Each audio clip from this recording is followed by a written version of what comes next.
Hello. ताई आपण सुरू करू शकता. हो हो करते.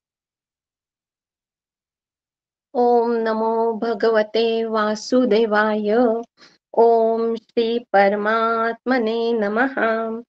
अथ तृतीयोऽध्यायः. अर्जुन उवाच जायसी चेत् कर्मणस्ते मता बुद्धिर्जनार्दन तत्किं कर्मणि घोरे मां नियोजयसि केशव. व्यामिश्रेणेव वाक्येन बुद्धिं मोहयसीव मे. तदेकं वद निश्चित्य येन श्रेयोऽहमाप्नुयाम्.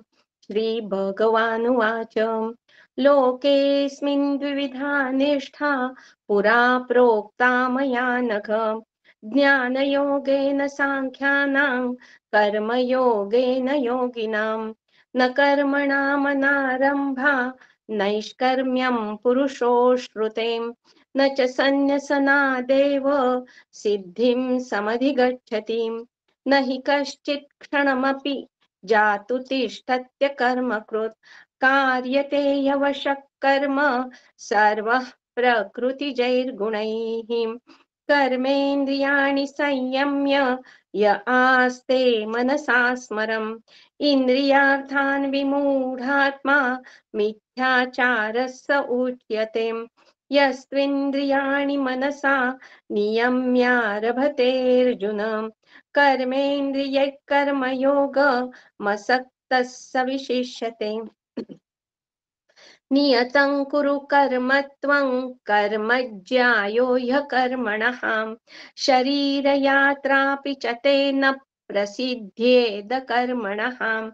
यज्ञार्थात् कर्मणोऽन्यत्र लोकोऽयं कर्मबन्धनः. तदर्थं कर्म कौन्तेय मुक्तसङ्गः समाचर. सह यज्ञाः प्रजा सृष्ट्वा पुरोवाच प्रजापतिः. अनेन प्रसविष्यद्भो मेषवोऽस्त्विष्टकामधुक्. देवान् भावयतानेन ते देवा भावयन्तु वः. परस्परं भावयन्तः श्रेयः परमवाप्स्यथ. इष्टान् भोगान् हि वो देवा दास्यन्ते यज्ञभाविताः. तैर्दत्तानप्रदायैभ्यो यो भुङ्क्ते स्तेन एव सः. यज्ञशिष्टाशिनः सन्तो मुच्यन्ते सर्वकिल्बिषैः. भुञ्जते ते त्वघं पापा ये पचन्त्यात्मकारणात्. अन्नाद् भवन्ति भूतानि पर्जन्यादन्न सम्भवः. यज्ञाद् भवति पर्जन्यो यज्ञः कर्म समुद्भवः. कर्म ब्रह्मोद्भवं विद्धि ब्रह्माक्षरसमुद्भवम्. तस्मात् सर्वगतं ब्रह्म नित्यं यज्ञे प्रतिष्ठितम्. एवं प्रवर्तितं चक्रन् नानुवर्तयति हयः. अघायुरिन्द्रिया रामो मोघं पार्थ स जीवति. यस्त्वात्मरतिरेव स्यादात्मतृप्तश्च मानवः. आत्मन्येव च सन्तुष्टस्तस्य कार्यं न विद्यते. नैव तस्य कृतेनार्थो नाकृतेनेह कश्चन. न चास्य सर्वभूतेषु कश्चिदर्थव्यपाश्रयः. तस्मादसक्तः सततं कार्यं कर्म समाचर. असक्तो ह्याचरन् कर्म परमाप्नोति पूरुषः. कर्मणैव हि संसिद्धि मा स्थिता जनकादयः. लोकसङ्ग्रहमेवापि सम्पश्यन् कर्तुमर्हसि. यद्यदाचरति श्रेष्ठस्तत्तदेवेतरो जनः. स यत्प्रमाणं कुरुते लोकस्तदनुवर्तते. न मे पार्थास्ति कर्तव्यं त्रिषु लोकेषु किञ्चन नानवाप्तमवाप्तव्यं वर्त एव च कर्मणि यदि ह्यहन्न वर्तेयं जातु कर्मण्यतन्द्रितः मम वर्त्मानुवर्तन्ते मनुष्याः पार्थ सर्वशः उत्थिदेयुरिमे लोका न कुर्यान् कर्म चेदहम् शङ्करस्य च कर्ता स्यामुपहन्यामि मा प्रजाः सक्ताः कर्मण्य विद्वांसो यथा कुर्वन्ति भारत कुर्याद्विद्वांस्तथा सक्तश्चिकीर्षु लोकसङ्ग्रहम् न बुद्धिभेदै जनये दज्ञानां कर्मसङ्गिनां जोषयेत् सर्वकर्माणि विद्वान् युक्तः समाचरन् प्रकृते क्रियमाणानि गुणैः कर्माणि सर्वशः अहङ्कार विमूढात्मा कर्ताहमिति मन्यते तत्त्ववित्तु महाबाहो गुणकर्म विभागयोः गुणागुणेषु वर्तन्त इति मत्वा न सज्जते प्रकृतेर्गुणसम्मूढाः सज्जन्ते गुणकर्मसु तान् कृत्स्नविदो मन्दान् कृत्स्नविन्न विचालयेत् मयि सर्वाणि कर्माणि सन्न्यस्याध्यात्मचेतसः निराशीर्निर्ममो भूत्वा युध्यस्व विगतज्वरः ये मे मतमिदं नित्यमनुतिष्ठन्ति मानवाः श्रद्धावन्तो न सूयन्तो मुच्यन्ते तेऽपि कर्मभिः ये त्वेत्तदभ्यसूयन्तो नानुतिष्ठन्ति मे मतम् सर्वज्ञानविमूढांस्तान् विद्धि नष्टान् चेतसः सदृशं चेष्टते स्वस्त्याः प्रकृतेर्ज्ञानवानपि प्रकृतं यान्ति भूतानि निग्रह किं करिष्यति इन्द्रियस्येन्द्रियस्यार्थे रागद्वेषौ व्यवस्थितो तयोर्न वशमागच्छेत् तौ ह्यस्य परिपन्थिनौ श्रेयान् स्वधर्मो विगुणः परधर्मात् स्वनुष्ठितात् स्वधर्मे निधनं श्रेयः परधर्मो भयावहः अर्जुन उवाच अथ केन प्रयुक्तोऽयं पापं चरति पूरुषः अनिच्छन्नपि वार्ष्णेय बलादिव नियोजितः श्रीभगवानुवाच काम एष क्रोध एष रजो गुणसमुद्भवः महाशनो महापाप्मा विध्येनमिह वैरिणम् धूमेनाव्रियते वह्निर्यथादर्शो मलेन च यथोल्बेनावृतो गर्भस्तथास्ते ते तथा तेनेदमावृतम् आवृतं ज्ञानमेतेन ज्ञानिनो नित्यवैरिणा कामरूपेण कौन्तेय दुष्पूरेणानलेन च इन्द्रियाणि मनोबुद्धि रस्याधिष्ठानमुच्यते एतैर्विमोहयत्येष ज्ञानमावृत्य देहिनम् तस्मात् त्वम् इन्द्रियाण्यादौ नियम्य भरतर्षभ पाप्मानं प्रजहीह्येनै ज्ञानविज्ञाननाशनम् इन्द्रियाणि पराण्याहुरिन्द्रियेभ्यः परं मनः मनसस्तु परा बुद्धिर्यो बुद्धेः परतस्तु सहाम् एवं बुद्धेः परं बुद्ध्वा संस्थभ्यात्मानमात्मनां जहि शत्रुं महाबाहो कामरूपं दुरासदम् ॐ तत्सदिति श्रीमद्भगवद्गीतासु उपनिषत्सु ब्रह्मविद्यायां योगशास्त्रे श्रीकृष्णार्जुनसंवादे कर्मयोगो नाम तृतीयोऽध्यायः श्रीकृष्णार्पणमस्तु हरये नमः।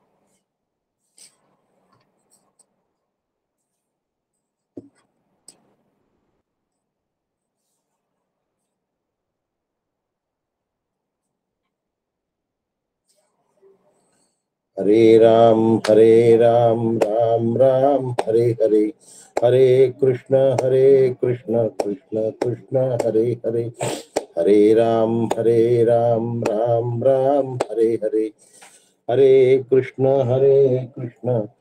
कृष्ण कृष्ण हरे हरे। सद्गुरुनाथ महाराज की जय। ऐकायला येत आहे बरोबर? हो येत आहे.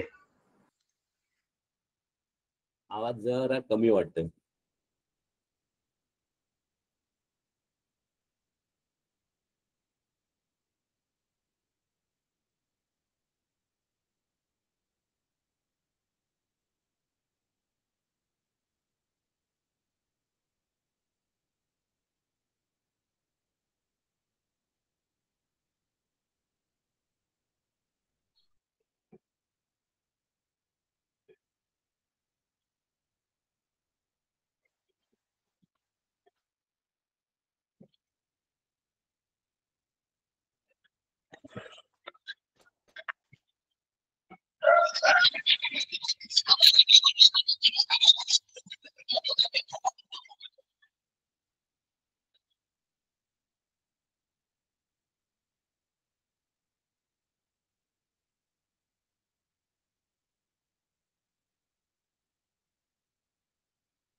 आवाज बंद झाला आहे.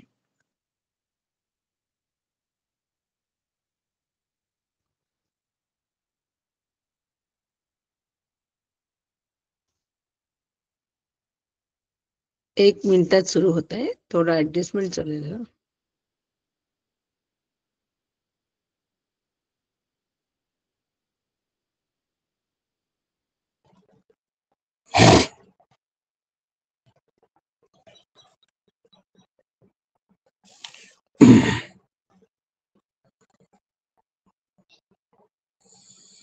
हरे राम राम राम हरे हरे, हरे कृष्ण कृष्ण कृष्ण हरे हरे, हरे राम राम राम हरे हरे, हरे कृष्ण कृष्ण कृष्ण हरे हरे।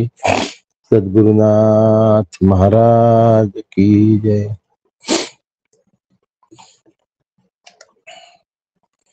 वंशी विभूषित करान्नवनीरदाभा, पीतांबरा दरुणबिंब फलाधरोष्टात्, पूर्णेन्दु सुंदर मुखादरविंद नेत्रा, कृष्णात् परम किमपि तत्त्वमहं न जाने। गीता शास्त्रमिदं पुण्यं यः पठेत् प्रियतां पुमान्, विष्णोः पदमवाप्नोति दुःखशोका भयशोकादिवर्जितम्।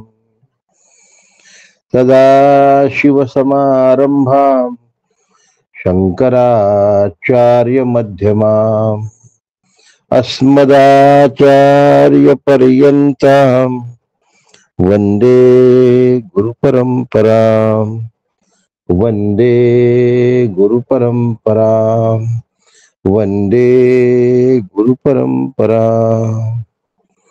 सद्गुरुनाथ महाराज की।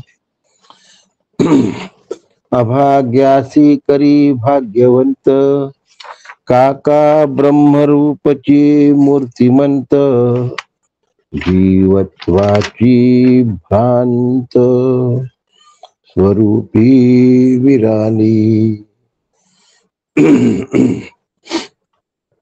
सद्गुरुनाथ महाराज की जय. शास्त्र धर्मानुसार युद्ध हे कर्तव्य आहे. त्या संबंधी आजचा विषय आहे. तो सुरू करण्यापूर्वी परमपूज्य सद्गुरू डॉक्टर काका यांच्या चरणी साष्टांग दंडवत घालतो. परमपूज्य मंदाताई यांना शिरसाष्टांग वंदन करतो. आदरणीय नीलाताई दातार यांना नमस्कार करतो. आदरणीय स्वातीताई जोशी यांना वंदन करतो. भगवत स्वरूप आपण सगळ्यांना नमस्कार करतो आणि आजच्या विषयाला प्रारंभ करतो. क्षात्र धर्माची कर्तव्य या मुख्य हेडिंग खाली कोणतं कर्तव्य आहे? क्षात्र धर्माचं युद्ध हे कर्तव्य आहे. त्या शीर्षकाखाली डॉक्टर काकांनी दीपस्तंभांमध्ये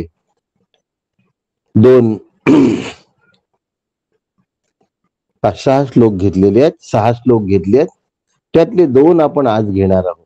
ये मे मतमिदम नित्यम अनुतिष्ठन्ति मानवाः श्रद्धावंतो न सूयन्तो मुच्यन्ते तेपि कर्मभिः ये त्वेतदभ्यसूयन्तो नानुतिष्ठन्ति मे मतम सर्वज्ञान विमूढांस्तान विद्धि नष्टान चेतसः. असा 31 आणि 32 नंबरचा तिसऱ्या अध्यायात. आवाज कमी येतोय.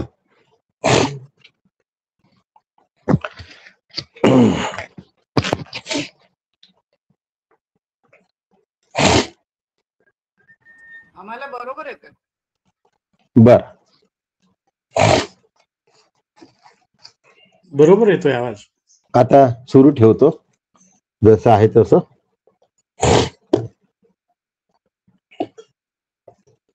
एक प्रयत्न कमी आवाज येतो म्हणणाऱ्यांसाठी करून पाहतो. फरक पडला का मला सांगा. या आवाजात काही फरक पडलाय का? पडला फरक. हा, पडला. कमी येतोय. कमी येतोय. बर, आता स्पीकर लावतो. आमच्या उलट कमी झाला.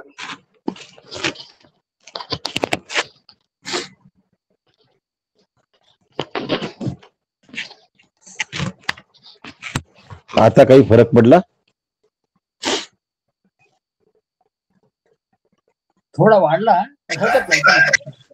ठीक आहे, ठीक आहे, ठीक आहे. बरोबर. रामकृष्ण हरी.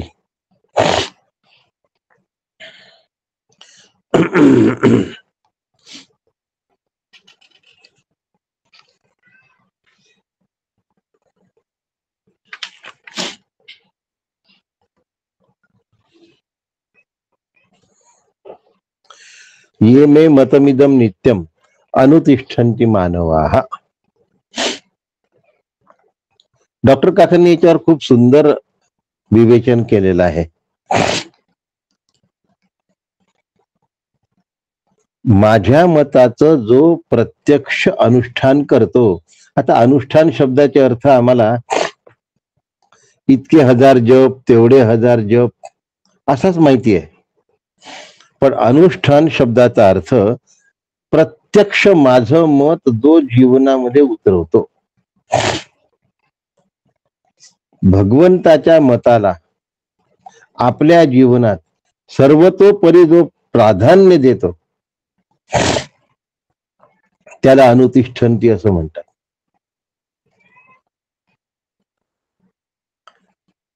पतीचं मत हेच माझं मत आणि त्यासाठी स्वतःच आयुष्य झोकून देणारी पतिव्रता ईश्वर भावानी तिचं आयुष्य कृतार्थ होतं. पण ज्याच्याबद्दल मत झोकून दिलंय तोही त्या दर्जाचा असला पाहिजे. नुसत्या नात्याचा असून चालणार नाही. म्हणून भगवान आणि प्रत्यक्ष श्री गुरु त्या दर्जाचे असतातच इथे तर तडजोडच नाहीये. तेवढं क्वालिफिकेशन असल्याशिवाय श्री गुरु किंवा ईश्वर होतात येत नाही. म्हणून ये मे मतमिदम नित्यम अनुतिष्ठन्ति. आता इथे मानव हा म्हटलाय, जो अनुष्ठान करतो अशा मानवाला साधक म्हणतात. साधक कोणाला म्हणतात? साधकाची एक सोपी व्याख्या करून ठेवली आपण. भगवद्गीतेप्रमाणे आपल्या जीवनाचं जो आचरण करतो त्याला साधक असं म्हणतात. प्रस्थान त्रयीनुसार जो आपलं जीवन घडवतो त्याला साधक असं म्हणतात. गुरु आज्ञे व्यतिरिक्त जीवनामध्ये जो काहीच करत नाही त्याला साधक म्हणतात. म्हणून इथला जो मानव हा शब्द आहे, भगवंतानी मानव हा म्हटलाय, पण माझ्यासाठी मी अनुतिष्ठन्ति तसं आचरण करणारा साधक असावा, तसं आचरण करणाऱ्या मानवाला साधक म्हणतात. आचरण केलं की त्या मानवाचं साधकामध्ये रूपांतर झालं, आणि आचरण झालं की साधकाचं रूपांतर कुठे झालं? ब्रह्मस्वरूपात झालं.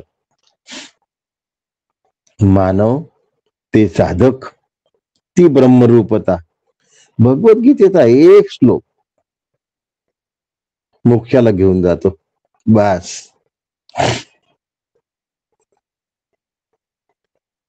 एक श्लोक मोक्षाला घेऊन जातो.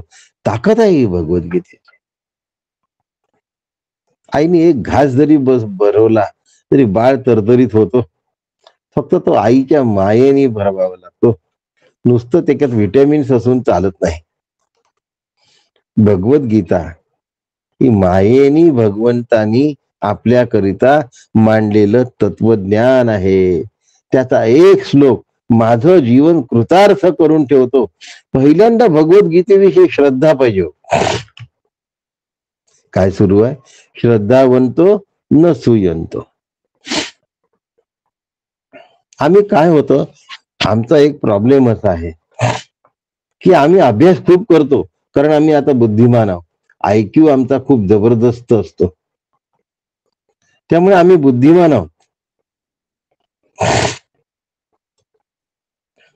आमच्याकडे पैसा पण भरपूर असतो, त्यामुळे आमच्याकडे ग्रंथही खूप असतात, आणि आमचं वाचनही खूप झालेलं असतं.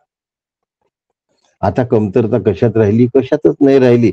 मग त्याचा सगळा उपयोग वादविवाद करण्यासाठी, नको ते दोष काढण्यासाठी.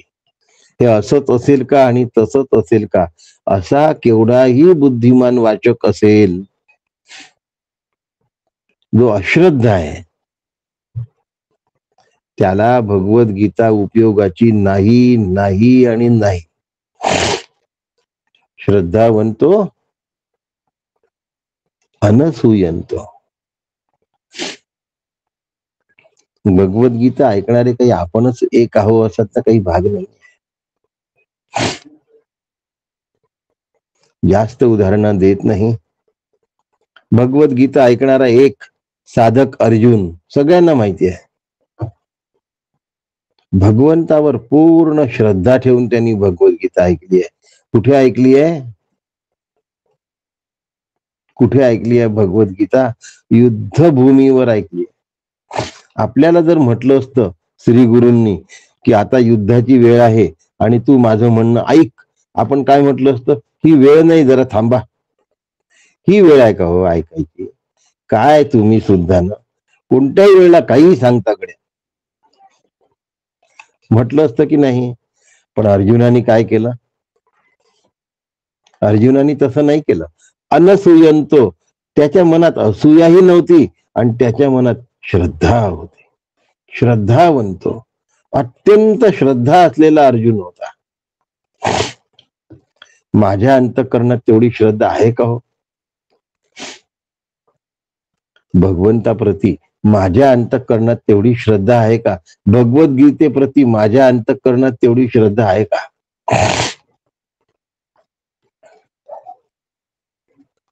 ती असली पाहिजे. नाही तर नुसती बुद्धी असते, नुसते ग्रंथच्या ग्रंथ असतात, आणि वादविवाद करण्यासाठी त्याचा उपयोग होतो, बाकी कशासाठीच होत नाही.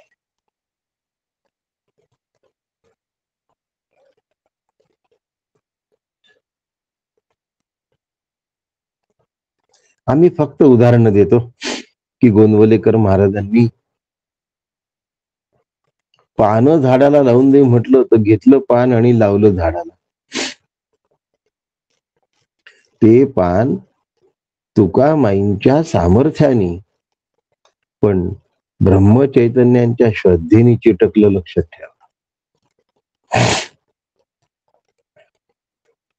झाडाला चिटकण्याची जी व्यवस्था आहे ती त्या ब्रह्मचैतन्यांच्या गुरु तुकामाईंच्या सामर्थ्याने आहे, पण झाडाला चिटकवण्याची जी श्रद्धा आहे ती ब्रह्मचैतन्यांच्या श्रद्धेमुळे आहे. ते पान घेऊन झाडाला लावे पर्यंतचा जो श्रद्धेचा प्रांत आहे तो 100% खरा होता, लक्षात घ्या. ज्या गुरूंनी मुलं गड्ड्यात टाकायला सांगितली आणि वर ध्यानाला बसायला सांगितलं, त्याच सद्गुरूंनी झाडाची पानं झाडाला चिटकवून दे असं म्हटलं. काय श्रद्धा आहे हो.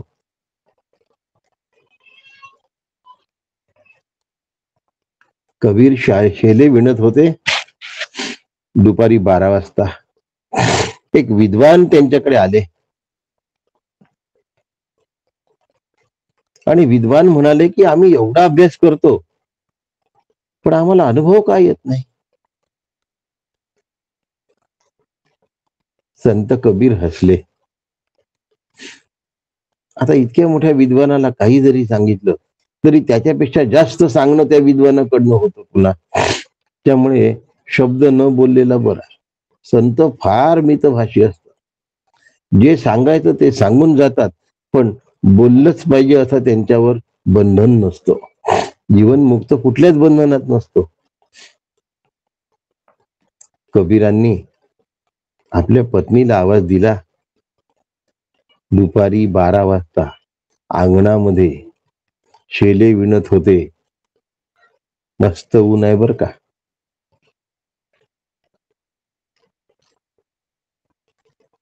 आणि कबीर महाराज सांगतात आहे की दिसत नाही बरोबर, दिवा लावून आण.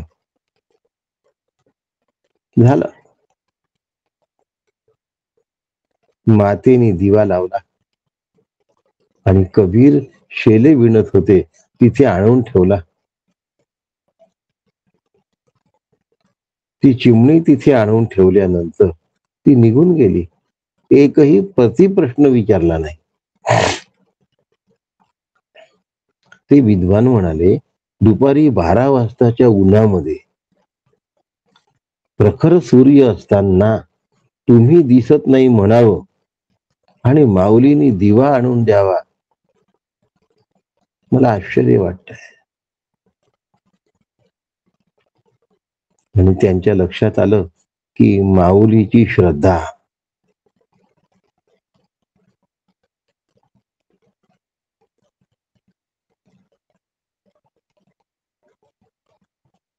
गुरु वेदांत वाक्येषु विश्वासः इति श्रद्धा, ही श्रद्धेची जगद्गुरु शंकराचार्यांनी केलेली व्याख्या आहे.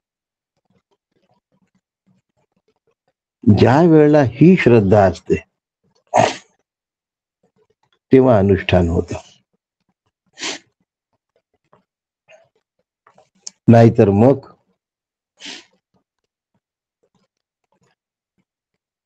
क्रियेविण वाचाळता व्यर्थ आहे. बोलता खूप येतं, प्रवचन करता येतात, पण गुरूंवरच्या श्रद्धेला जरासाही तडा गेला तर अनुष्ठान बिघडलं म्हणून समजायचं. ये मे मतम इदम सर्वम. एवढ्यावर झालं का हो. नित्यम अनुतिष्ठन्ति. मदम इदम नित्यम अनुतिष्ठन्ति. सर्वम शब्द नाही याच्यात. ये मे मतमिदम नित्यम. माझे सगळी मत नित्य अनुतिष्ठन्ति. जो फक्त भगवंताच्या मतानेच चालतो तो,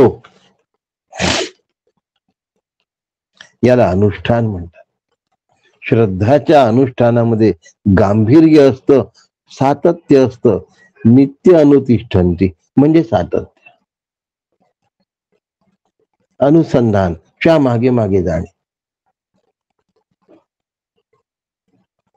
आमचं असतं का हो अनुसंधान?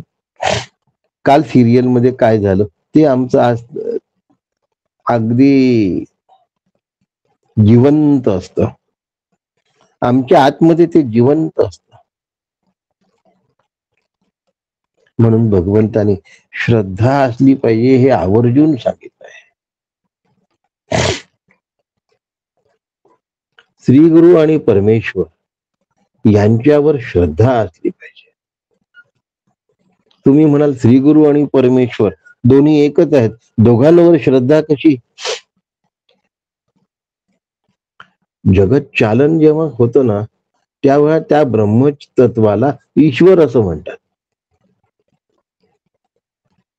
आणि ब्रह्मतत्वाचं अनुभूती येणं जे आहे ते कार्य मात्र ईश्वर करत नाही, ते कार्य श्री गुरूंचं आहे. म्हणून ईश्वर आणि श्री गुरु, म्हणून ईश्वराच्या आज्ञेत राहायचं आहे. जीवाने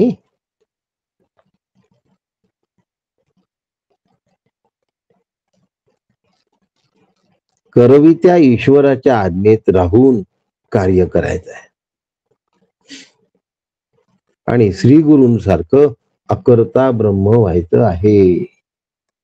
आता श्री गुरु ब्रह्मरूप आहे ही पहिली श्रद्धा असण्याची गरज आहे. पहिली श्रद्धा काय आहे? ब्रह्म आहे ही आहे.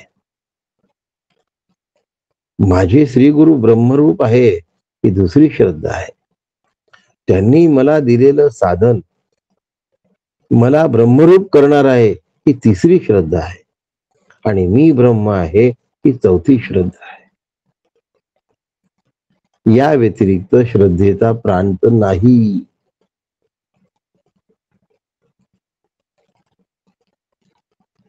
आत्मस्वरूपापर्यंत जाण्याचं अत्यंत महत्वाचं साधन जर कोणतं असेल तर त्याला श्रद्धा असं म्हणतात. श्रद्धेमध्ये समर्पण आहे, श्रद्धेमध्ये शरणागती आहे, श्रद्धेमध्ये विनम्रता आहे. आता तुम्ही म्हणाल समर्पण, श्रद्धा, विनम्रता, शरणागती ही सगळी श्रद्धेमध्ये कशी येईल? ह्या तर वेगवेगळ्या गोष्टी आहेत. प्रश्न पडला तो बरोबर आहे.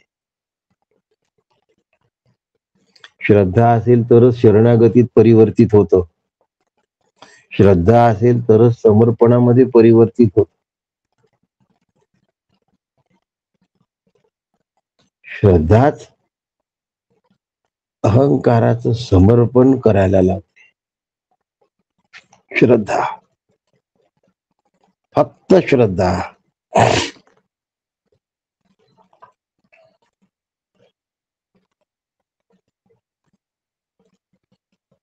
हा माझा पती आहे ही श्रद्धा आहे.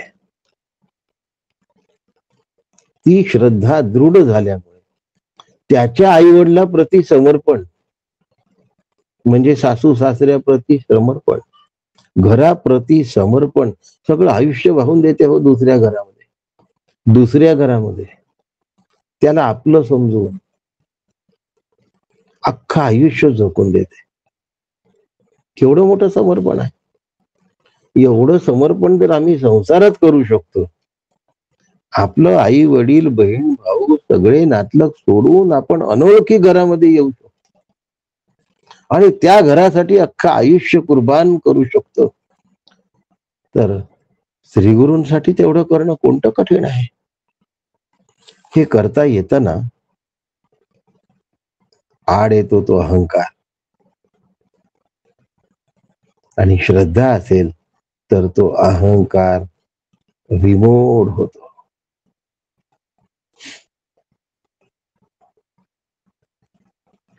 एक सत्पुरुष मी स्वतः बघितले आहेत. त्यांना मामा म्हणायचे.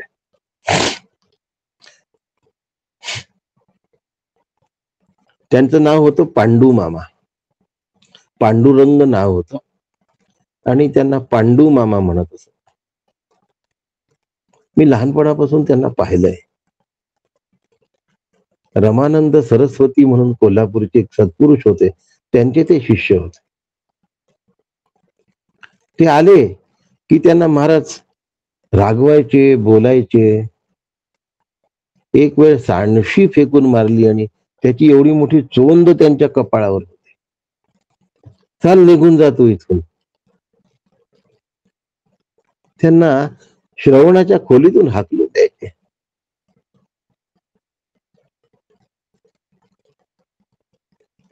पण अत्यंत श्रद्धावान असलेले पांडू मामा महाराजांच्या आज्ञेचं पालन करून खोलीतून निघून जायचे आणि खोलीच्या बाहेर भिंती आड दडून सगळं महाराजांचं ऐकायचे. महाराजांच्या समोर खोलीत बसलेले माणसं ऐकणं आणि हाकलून दिलेले पांडू मामा बाहेरून ऐकणं, या दोनच्या ऐकण्यामध्ये जमीन अस्मानची तफावत होती. पांडू मामांच्या ऐकण्यामध्ये प्रचंड दुर्दम्य श्रद्धा होती. देह सोडताना महाराजांनी आपली गादी पांडू मामांना दिली, की जे सगळ्यांना जे खोलीत बसवून ठेवत होते त्यातल्या कोणाला नाही दिली. आणि म्हणले, माझं सगळं करणारा जर कोणी असेल तर तो हाच आहे, मनापासून ऐकणारा. स्वातीताई उधळीकर किंवा उमाताई तेवढं हे करा, अनम्यूट करा. तुम्ही म्यूट करा, अनम्यूट झालात. आपल्या शिष्याकडे गुरूंचं किती लक्ष असतं. आणि आम्हाला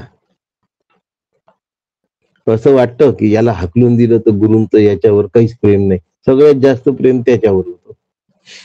पण तो भिंती आडून ऐकत होता ह्याची महाराजांना पूर्ण कल्पना.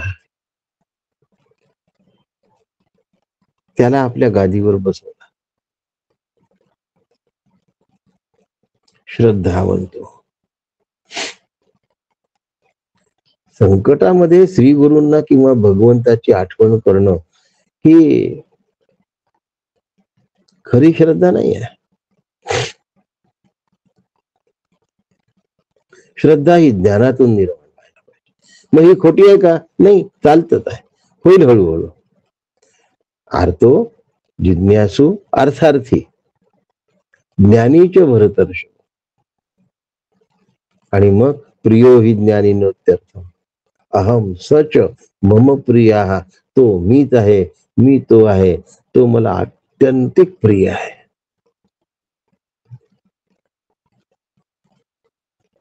श्रद्धा. पण या श्रद्धेचा विकास झाला पाहिजे. आर्तो अर्थार्थी जिज्ञासू. द्रौपदी आर्त. दुसरं उदाहरण एखादं द्रौपदी सारखं आठवतं का कोणाला? मी सांगतो. मगरेच्या तोंडामध्ये पाय सापडलेला हत्ती. हत्तीचं नाव नाही आठवत आहे मला, पण कोणाला आठवत असेल तर गजेंद्र. तो गजेंद्र आर्तभक्त आहेत. द्रौपदी आर्तभक्त आहे. अर्थार्थी. आपल्या करता त्याचे पुढे पर्यवसान जिज्ञासूत्व मध्ये झालं पाहिजे. आणि जिज्ञासू ज्ञानी झाला पाहिजे. श्रद्धेचा हा क्रमविकास आहे, हा चढता क्रम आहे. या चढत्या क्रमामध्ये मी बसतो आहे की नाही, की जन्मभर. आमच्या जवळ शेगाव आहे, यवतमाळ जवळ. आज मी पुण्यात आलो आहे. यवतमाळ जवळ शेगाव आहे. तर आमच्या भागाला सारखं काही झालं की बस महाराजांची गुरुवार. आता जन्मभर तुमच्यावर अडचणी आल्या तर तुम्ही गुरुवारच करत बसणार, असं आयुष्यच घालवायचं का?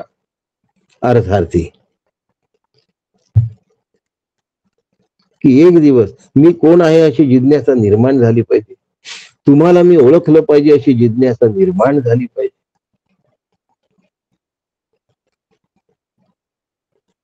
आणि ओळखून चालणार नाही, ते मी आहे असं होऊन चालेल.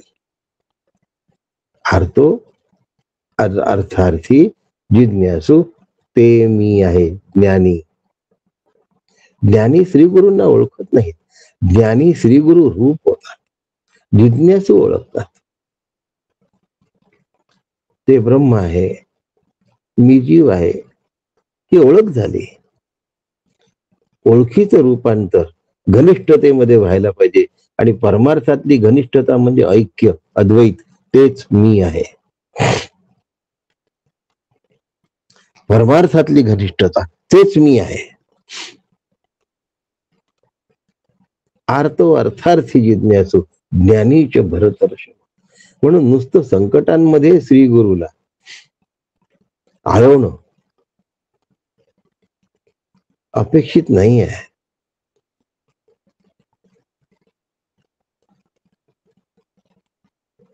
पण श्रद्धेमुळे मन शुद्ध होतं, मन निर्मळ होतं, मन सत्वगुण प्रधान होत.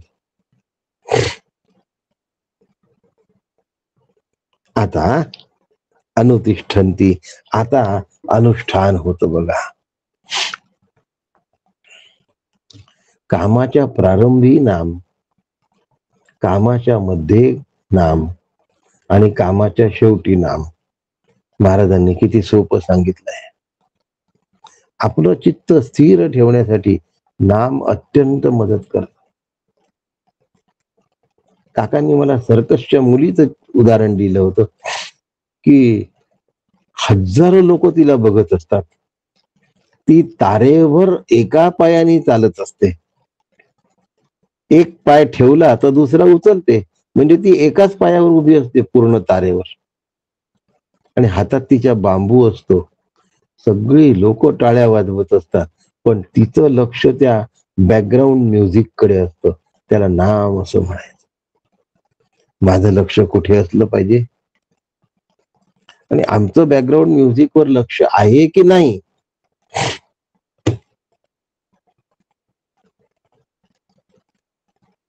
कसं ओळखायचं हो?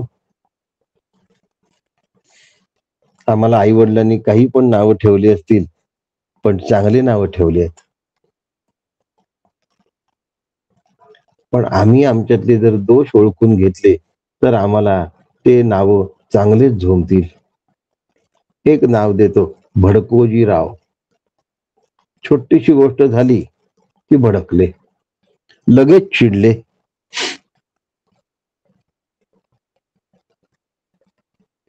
कोणाच्या वंशातले झालो आम्ही? पेट्रोलच्या वंशातले झालो. हायली इन्फ्लेमेबल, भडकोजीराव. चांगला असतो का हो भडकोजीराव? अँग्री यंग मॅन सिनेमामध्ये चांगला वाटतो, लक्षात ठेवा. कारण त्याला फक्त बघायचं असतं आणि तो इतर लोकांना नष्ट करतो, मला काही नाही करत. जेव्हा माझ्याशी प्रत्यक्ष संबंध येतो ना, तेव्हा भडकोजीराव आवडत नसतो. आणि आपल्याला जर दुसरा माणूस भडकलेला आवडत नसेल तर आपण सुद्धा दुसऱ्यांवर भडकू नये, लक्षात ठेवा. आपली जबाबदारी आहे ती. दुसरा माझ्यावर चिडू नये असं वाटत असेल तर मी दुसऱ्यावर चिडता कामा नये, हे पहिले केलं पाहिजे. अनुतिष्ठन्ति सुरू आहे बरं का, विषय सोडून नाही बोलत आहे.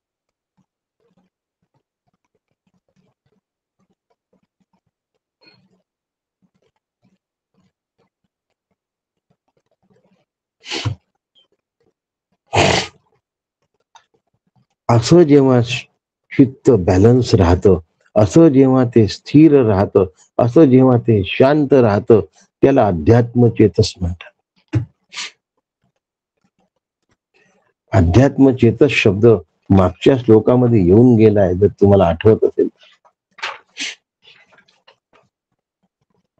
संन्यस्याध्यात्म चेतसा निराशीर निर्मम भूत्वा युद्धस्व विगत ज्वला, त्याला अध्यात्म चेतस असं म्हणतात.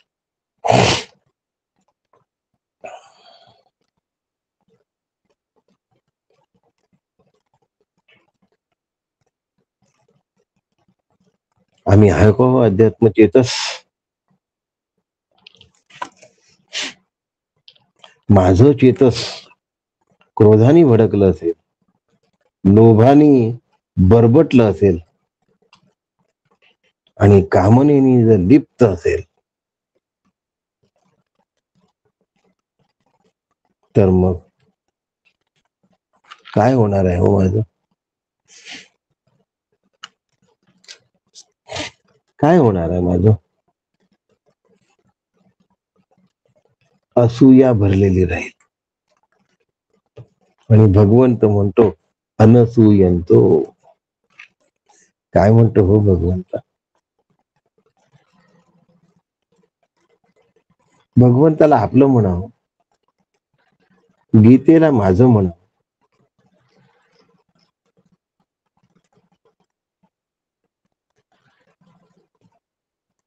तो आदर आणि ते प्रेम जगाप्रती न ठेवता जर भगवंताप्रती आणि भगवद्गीतेप्रती ठेवलं ना, माझं कल्याण होऊन जात.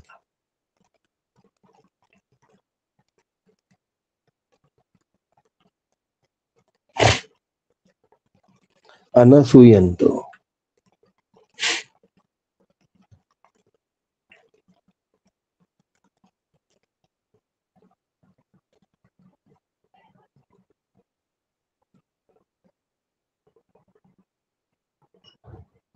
दुसऱ्याची असूया नाही करायची आहे, दुसऱ्याचा मत्सर नाही करायचा. आणि आपल्यातल्या सगळ्या दोषांना प्रगट करूनही कॉम्पिटिशन मध्ये लोकांचं कौतुक केलं जातं. बिग बॉस काय बघण्यासारखी गोष्ट आहे त्याच्यात? दुसऱ्याला खाली दाबून स्वतःला वर आणायचं.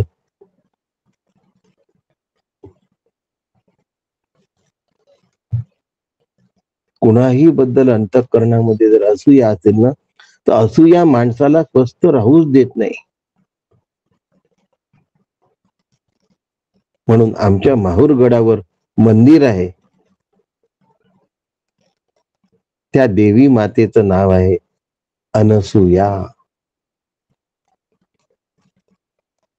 एका शिखरावर रेणुकेचं मंदिर आहे, दुसऱ्या शिखरावर दत्त महाराजांचं मंदिर आहे, आणि त्यानंतरच्या तिसऱ्या शिखरावर अनसूया मातेचं मंदिर आहे.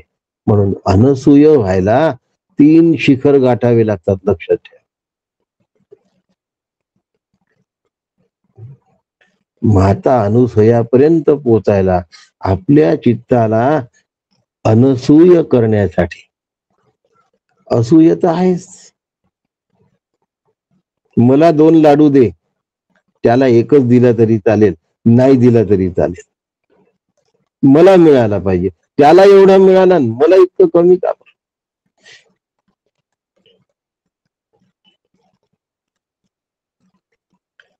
मला दुसरा नंबर आला तर वाईट वाटतं, पहिला नंबर आला पाहिजे असं वाटलंच पाहिजे, पण त्याचा पहिला का आला हे वाटणं बरोबर नाही.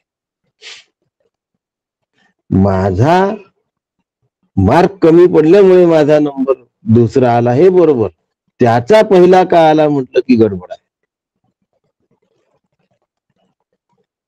स्पर्धा म्हटलं की असूया येते. म्हणून परमार्थ हे स्पर्धेने प्राप्त करण्याचं क्षेत्र नाही. ब्रह्मपद हे स्पर्धेने प्राप्त करण्याचं नाही.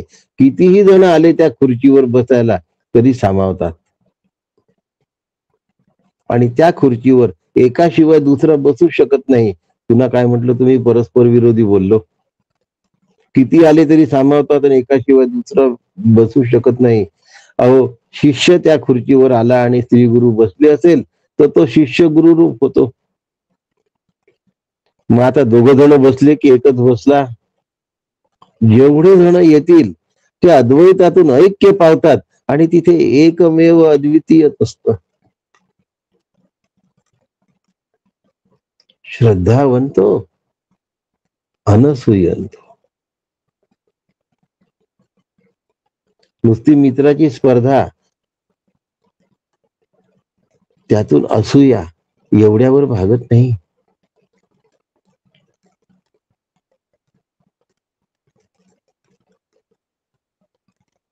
ईश्वराची सुद्धा असूया करतात.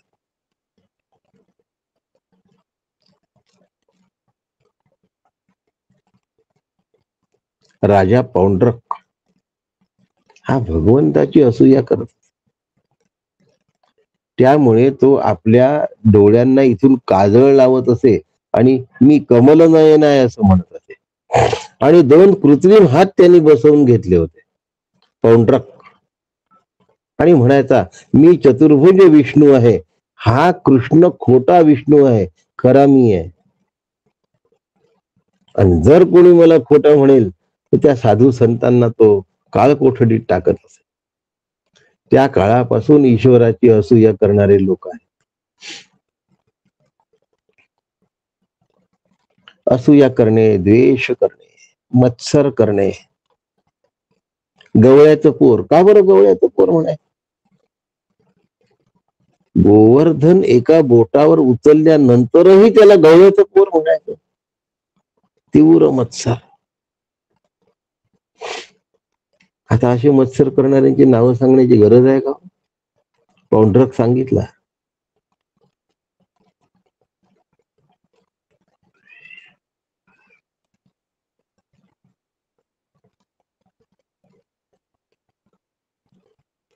श्री गुरूंचाही मत्सर करणारी महाभाग असतात. त्यांच्यापेक्षा मला ज्ञान जास्त आहे असं वाटतं. एकदा ज्ञान आणि शास्त्र जर डोक्यात चढलं ना, मग त्याला गुरु पण उतरवू शकत नाही. कारण उतरवण्यासाठी शरणागती लागते, ती त्याच्याजवळ नसल्यामुळे गुरु नाही उतरवत.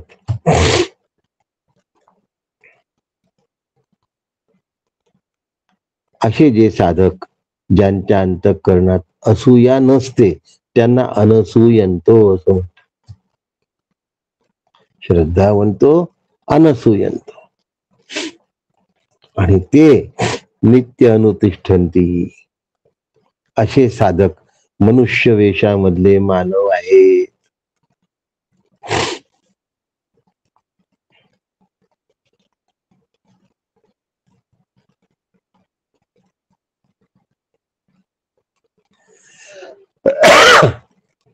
मुच्यन्ते तेपि कर्मभिः. ते मुक्त होतात. हो,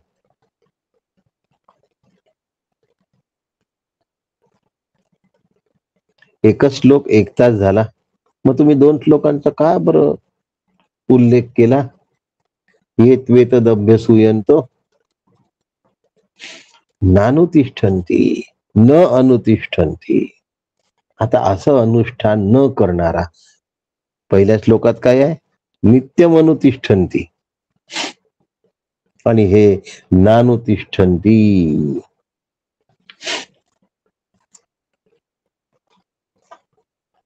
हे अनुष्ठान करतच नाही, ऐकतच नाही.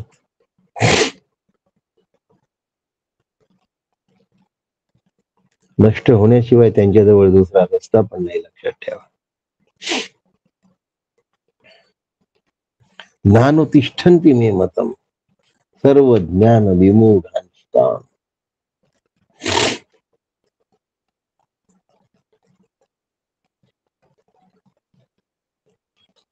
सर्व ज्ञान विमूढांस्तान्.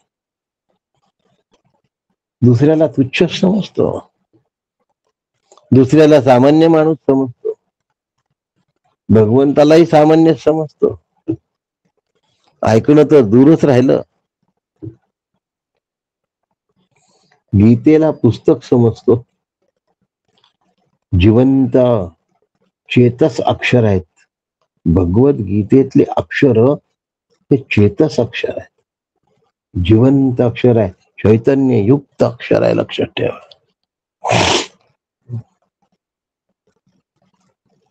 संतांना नाव ठेवलं,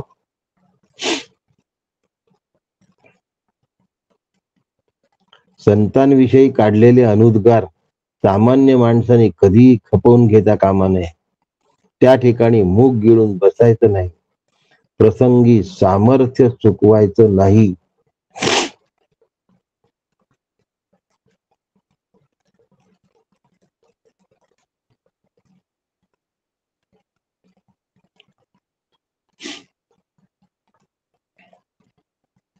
एका ठिकाणी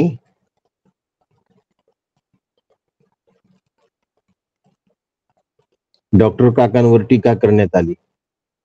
मी बसलो होतो तिथे. त्याची टीका झाल्याबरोबर उठून उभं राहून प्रतिकार केला आणि तो ग्रुप सोडून दिला.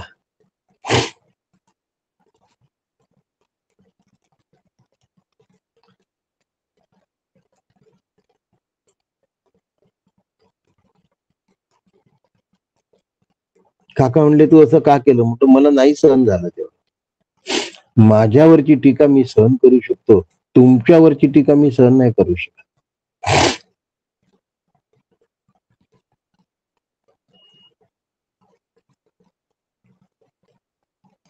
मला म्हणले यानंतर ते सगळं तुला सांभाळणं इतकी प्रतिष्ठा आहे तुझी त्या ठिकाणी, आणि तरी तो विरोध करत बसलास.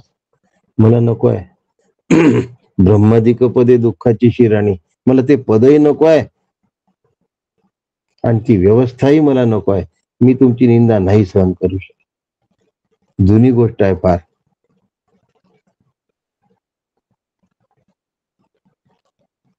त्या पदाला ठोकर मारली.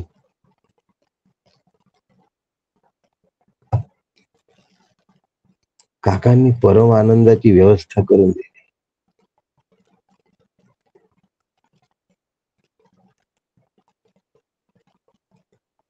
तिथे ठोकर नसती मारली, नसतो मी आनंदरूप झालो कधी. म्हणून संतांविषयी चुकून सुद्धा काढलेले अनुद्गार सामान्य माणसांनी खपवून घेता कामा नये. हे काकांचं वाक्य मला आज सापडलं. तेव्हा मला काकांचं हे वाक्य माहित नव्हतं.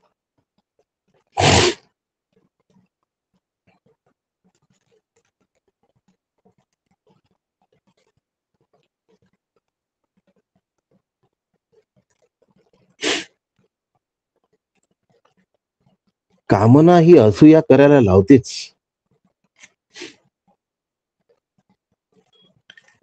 कामना आहे म्हणजे असूया आहेच.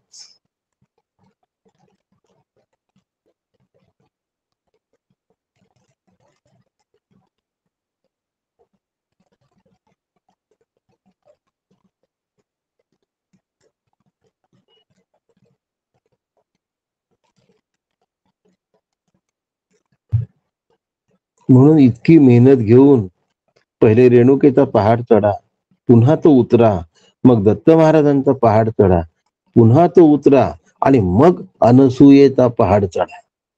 माहूरला येताना असं करावं लागतं. अनसूया असूया नसणं ही इतकी सोपी गोष्ट नाही. एवढी मेहनत करावी लागते त्याच्यासाठी. पहिला नंबर येण्याविषयी जराही दुमत नाही. त्याला का इथे गडबड आहे सगळी. माझा एक मार्ग का चुकला हे म्हणणं बरोबर आहे. म्हणून क्रमाक्रमाने मोक्षापर्यंत जावं लागतं.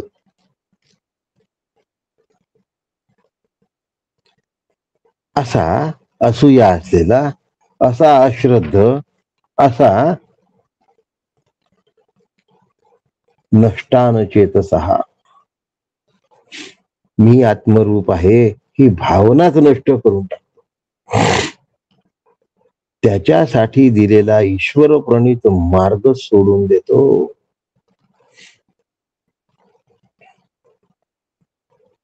काही लोक भीतीने परमेश्वराचं मार्गाचं, भीतीने नका करू. नाही केलं तर देव तुम्हाला काहीही त्रास देणार नाहीये. माझं सगळं नीट व्हावं म्हणून आर्त अर्थार्थी.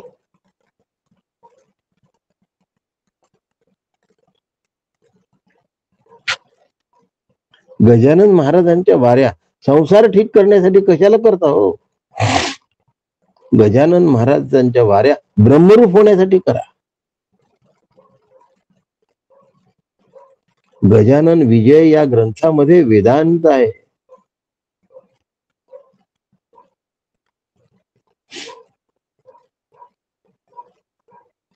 आम्ही चमत्कारामध्ये अडकून पडतो. ब्रह्मरूप होण्यासाठी त्यांच्याकडनं चमत्कार घडलेत, त्यांनी केले नाहीत. लक्षात घ्या. प्रत्येक जीव आपल्या स्वभावानुसार कर्म करत असतो. तो ब्रह्मरूप झाल्यानंतरही त्याचा तो स्वभाव राहतो तसा.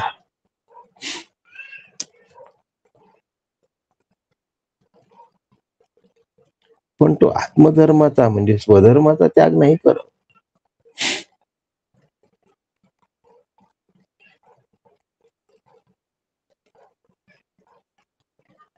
काहीतरी धरावी सोय आगंतुक गुणांची. सहज गुणाशी न चले उपाय हो.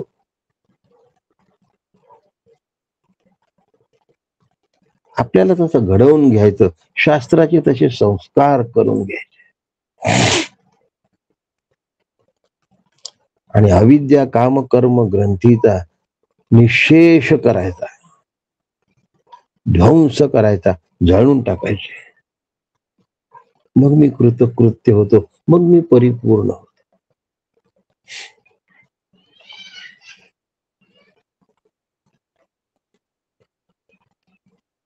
तुम्हाला जेवायला काय मिळेल हे प्रारब्धावर अवलंबून आहे, पण तुम्ही जेवण आनंदाने कराल की नाही हे तुमच्या पुरुषार्थावर.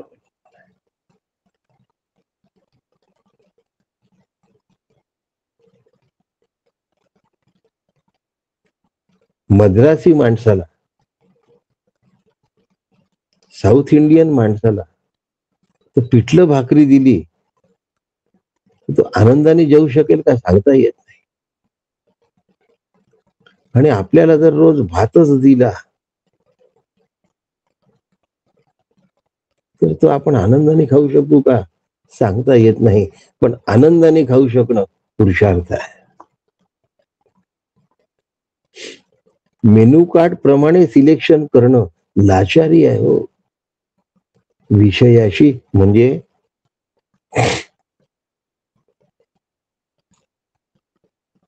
चवेशी आवडी निवडीनी आम्हाला लाचार करून दिलं, म्हणून मग मेनू कार्डला चूज करतो आम्ही.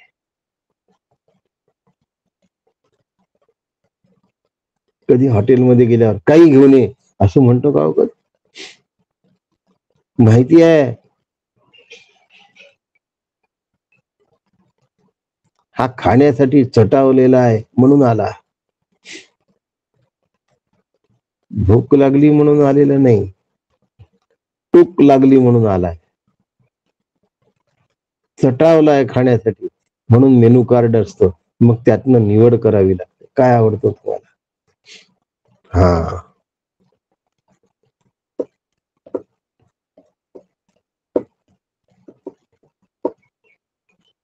विषयासमोर पायघड्या टाकल्या आहेत. तुम्ही माझ्या जवळ या म्हणजे मी सुखी होईल.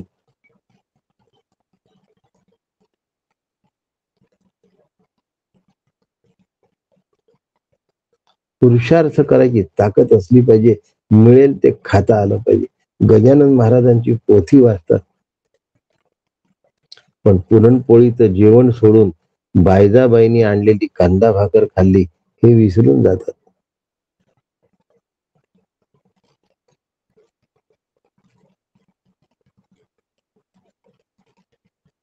कांदा भाकरीच्या निमित्ताने बायजाबाईचा भाव ग्रहण केलाय गजानन महाराजांनी. अशा पद्धतीने आम्ही ना पोथ्या वाचत ना पुराण वाचत. आम्ही सगळं आमच्या दृष्टीने पाहतो आणि म्हणून ही दृष्टी जर कुठे मिळवून घ्यायची असेल तर भगवद्गीतेचा अभ्यास केला पाहिजे. मुळातून शास्त्राचा अभ्यास झाला पाहिजे. एकदा मुळातून शास्त्राचा अभ्यास झाला की सगळीकडे ते दिसतं, लक्षात ठेवा. पण असं नाही झालं, प्रकृती यांती भूतानी, असं जर नाही झालं तर सर्व ज्ञान विमूढांस्तान विद्धी नष्टान चेतसा, असं जर अनुसरण केलं नाही तर त्याचा नाश होतो. त्याला पुन्हा जन्माला यावं लागतं, अनेक योनींना भोगावं लागतं. पण असं जो करतो श्रद्धावंतो अनसूयंतो मुच्यते, या कर्म कचाट्यातून ते मुक्त होतात आणि कर्मापासून सुटतात, जन्म मरणाच्या फेऱ्यातून सुटतात. परडीतून निसटलेले फूल, काकांचा लेख.